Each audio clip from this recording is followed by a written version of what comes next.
Бүгін Ерсай компаниясының кәсіби оқу орталығын тәмамдаған 45 түлекке халықаралық дәрежедегі арнайы сертификаттар табысталды. Бұған дейін олар аталған компанияның өндірістік базасына тәжірибеден өткен болатын. Енді оның басым бөлігі дәнекерлеуші және монтаждау жұмыстары мамандықтары бойынша сертификатқа ие болды. Түлектерді құттықтауға облыс әкімінің орынбасары Шолпан Үлмұхамметова арнайы қатысты.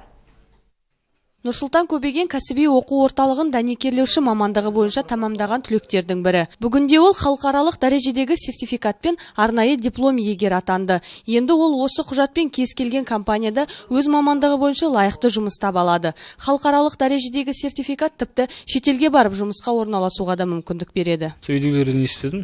Осындай мемлекет тарапынан тегін оқу оқытып жатыр 6 ай деп. Соны естіп келіп оқыдым. Енді осы алған дипломымды ақтаймын деп ойлаймын.